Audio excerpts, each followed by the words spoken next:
Hello students, आज हमारा topic है आइसोमेरिज्म एंड इट्स टाइप्स। सबसे पहले हम इसकी डेफिनेशन को देखेंगे, आइसोमेरिज्म होता क्या है। फिर उसके बाद हम देखेंगे इसकी टाइप्स क्या होती हैं, कितनी टाइप्स हैं और क्या एग्जांपल्स हैं उनकी। और लास्ट में हम इन सब टाइप्स को एक दूसरे से कंपेयर करेंगे। तो चलें स्टार्ट करते हैं।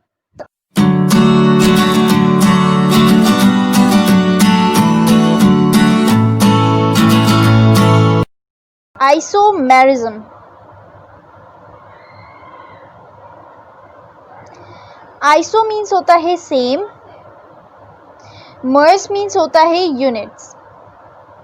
So students, a compound having same molecular formula but had different structural arrangements are called isomerism. Means इसको एग्जाम्पल से मोर क्लैरिफाई करते हैं। फॉर एग्जाम्पल स्टूडेंट्स, यहाँ पे मैंने एक मॉलिक्यूलर फार्मूला लिया है आपके सामने C2H6NO। अब इसका मुझे दो स्ट्रक्चर्स बनाने, लाइक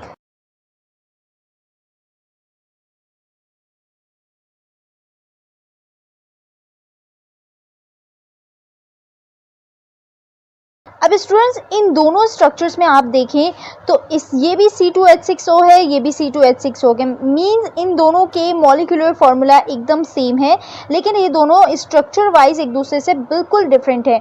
यहाँ पर OH मीन्स अल्कोहल का फंक्शनल ग्रुप लगा हुआ है और यहाँ पर दो R ग्रुप्स के बीच में O लगा है, मीन्स ये ईथर ग्रुप लगा हुआ है। अब इसकी ब्रांचेस को स्टडी करते हैं वन बाय वन और इसे और ज़्यादा क्लैरिफाई करते हैं। Isomerism has four types.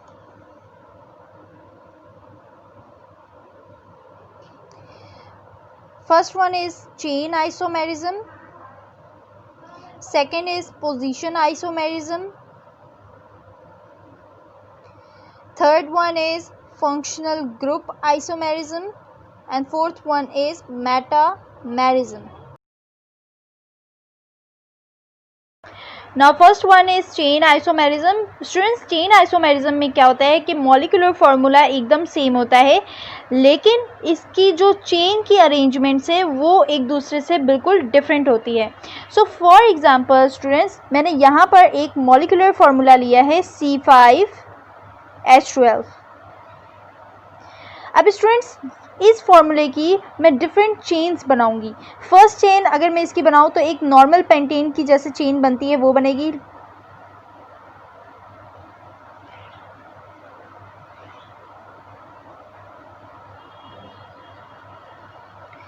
अब स्टूडेंट्स ये क्या है, नॉर्मल पेंटेन जो नॉर्मल चेन है। अब मैं इसकी सेकंड चेन बनाती हूँ। सेकंड चेन में मैं इससे क्या डिफरेंट रखूँगी, सिर्फ इसका एक कार्बन उठा के मैं इसके सेकंड कार्बन पे अटैच कर दूँगी।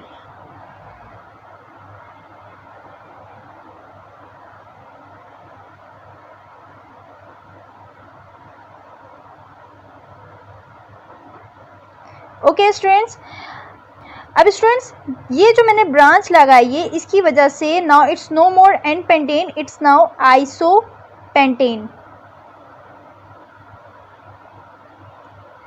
नाउ स्टूडेंट्स लास्ट वन, अब थर्ड इसकी चेन बनाऊंगी, लेकिन उसमें डिफरेंस क्या होगा, अब यहाँ पे बना रही हूँ कि अब एक ही कार्बन पे दो ब्रांचेस लगेंगी, यहाँ okay, and normal chain.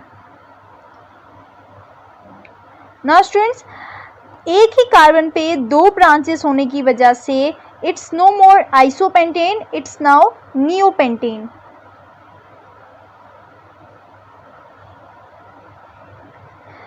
Okay students, chain isomerism में मॉलिक्यूलर फार्मूला एकदम सेम होता है, लेकिन इनकी जो स्ट्रक्चर अरेंजमेंट्स होती है, मींस इनका जो स्केलेटन होता है वो एक दूसरे से बिल्कुल डिफरेंट होता है। अब हम चलते हैं पोजीशन आइसोमेरिज्म में। स्टूडेंट्स पोजीशन आइसोमेरिज्म में सेम मॉलिक्यूलर फार्मूला होता है, लेकिन फंक्शनल ग्रुप की जो पोजीशंस है वो एक दूसरे से बिल्कुल डिफरेंट होती है। तो चलें इसको भी देखते हैं। यहाँ पर एक मैं मॉलिक्यूलर फार्मूला लिख रही हूँ C3H7OH। अब स्टूडेंट्स इस मॉलिक्यूलर फार्मूले का मुझे बनाना है दो structures with different positions of functional group. इस मॉलिक्यूलर फार्मूला में जो फंक्शनल ग्रुप लगा हुआ है वो हमारे पास है अल्कोहल OH। अब मुझे इसकी पोजीशन, दोनों स्ट्रक्चर जो भी मैं बनाऊंगी उसमें OH की पोजीशन डिफरेंट करनी पड़ेगी। पहले मैं एक चेन बना रही हूँ CH3 CH2 सिंपल OH यहाँ पर। ठीक है students, 3 carbons with OH at the end. अब ये क्या बन गया स्टूडेंट्स, 1, क्योंकि कार्बन जहाँ पे फंक्शनल ग्रुप होता है उसके साथ वाला क्या होता है, number 1 carbon, 2 and then 3। So 1 propane, क्योंकि ये 3 कार्बन से तो propane, and OL for OH group. Now students second chain, अब मैं इस फंक्शनल ग्रुप OH की पोजीशन को चेंज कर दूंगी। सो स्टूडेंट्स CH3, अब मैं इस OH को 1 के बजाय 2 पे लगा रही हूँ। CH with OH functional group and CH3। now students 1 2 3 numbering आप यहाँ से भी स्टार्ट कर सकते हैं, वहाँ से भी।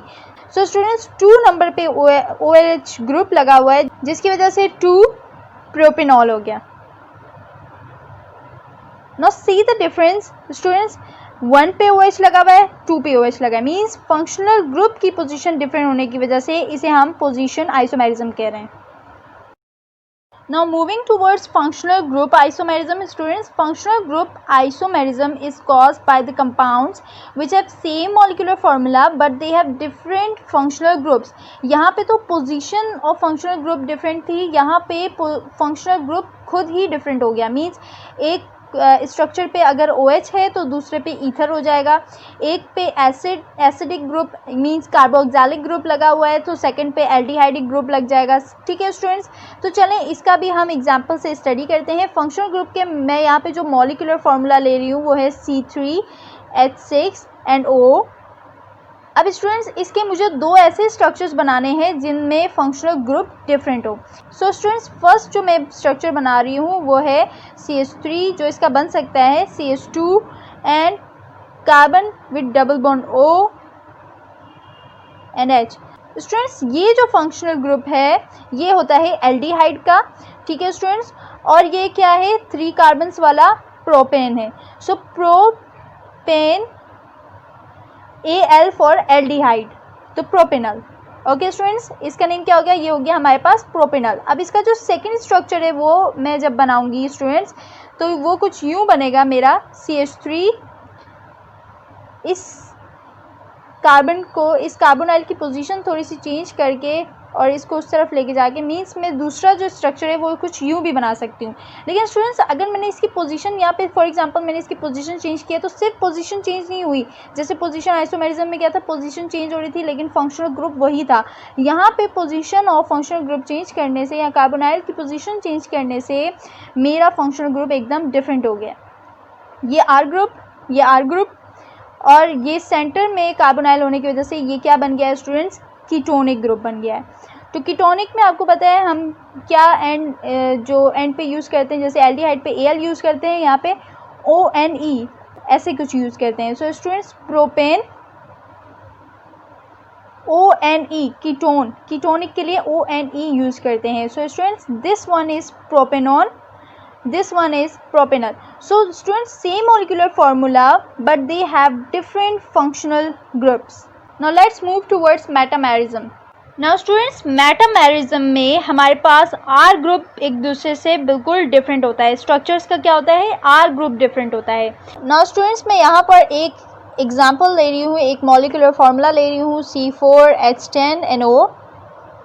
अब मैं इसके स्ट्रक्चर्स बनाऊंगी, डिफरेंट स्ट्रक्चर। सबसे फर्स्ट स्ट्रक्चर होगा CH3CH2, जो इसका पॉसिबल स्ट्रक्चर है वो है CH2CH3। ओके स्टूडेंट्स, 2 कार्बन यहाँ, 2 कार्बन यहाँ, सो 4 कार्बन्स, और बीच में O होने की वजह से इट्स ईथर, एंड यहाँ पर 2 कार्बन है मीन्स इट्स इथाइल, ये भी इथाइल, दो इथाइल होने की वजह से it's called diethyl ether. Now students अब इसका सेकंड पॉसिबल स्ट्रक्चर ये है दैट CH3CH2CH2। अभी इस O की पोजीशन वहाँ पे कर दी मैंने, कुछ इस तरह बन जाएगा। नाउ स्टूडेंट्स यहाँ पे आर ग्रुप क्या था, इथाइल एंड इथाइल, लेकिन अब यहाँ पे क्या हो गया है, थ्री कार्बन होने की वजह से propyl and methyl, so different R groups हो गए। सो इसका नेम अब क्या हो जाएगा, मिथाइल, क्योंकि सबसे पहले क्या आता है, एम आता है अल्फाबेटिक ऑर्डर्स में, इसलिए मैंने पहले मिथाइल लिखा है। So methyl, then propyl, ether. Okay students, difference कहाँ आ रहा है, सिर्फ आर ग्रुप्स में। दोनों स्ट्रक्चर्स में मॉलिक्यूलर फॉर्मूला एकदम सेम है, लेकिन डिफरेंट क्या आ रहा है, आर ग्रुप्स आर डिफरेंट। अब इन सब का थोड़ा सा कंपैरिजन देख लेते हैं कि इन सब में मेन डिफरेंसेस है क्या क्या। Students, chain isomerism, position isomerism, functional group isomerism and metamerism में डिफरेंसेस देखते हैं कि इनमें है क्या क्या। स्टूडेंट्स, फर्स्ट वाले में चेन आइसोमेरिज्म में दोनों मॉलिक्यूलर फॉर्मूला सेम है, लेकिन इन दोनों का चेन डिफरेंट, मींस इनका स्केलेटल डिफरेंट है। यहाँ पे ब्रांच लगी है, यहाँ पे ब्रांच नहीं लगी, बिल्कुल एक स्ट्रेट चेन है। फिर पोजीशन आइसोमेरिज्म में स्टूडेंट्स सिर्फ और सिर्फ फंक्शनल ग्रुप की जो पोजीशंस होती हैं उनका डिफरेंस आता है। यहाँ पे 1 पे OH लगा है, यहाँ पे 2 पे OH लगा हुआ है। फिर फंक्शनल ग्रुप आइसोमेरिज्म में स्टूडेंट्स दोनों की फंक्शनल ग्रुप्स एकदम एक दूसरे से डिफरेंट होते हैं। यहाँ पर जो फंक्शनल ग्रुप है वो है कीटोन, और यहाँ पे जो फंक्शनल ग्रुप है वो है एल्डिहाइड। फिर मेटामेरिज्म में स्टूडेंट्स आर ग्रुप का डिफरेंस होता है। यहाँ पे आर ग्रुप इथाइल है, यहाँ पे मिथाइल, यहाँ पे इथाइल, यहाँ पे इथाइल, सो दो इथाइल ग्रुप्स हैं, यहाँ मिथाइल एंड इथाइल ग्रुप्स हैं। सो स्टूडेंट, मेटामेरिज्म में R group difference, functional group में functional group R different, position में position of functional group R different, and chain में skeletal R different. Okay students, I hope कि आपको ये lecture समझ आ गया होगा। कोई भी क्वेश्चन हो, you can ask me in the comment box below. Thank you.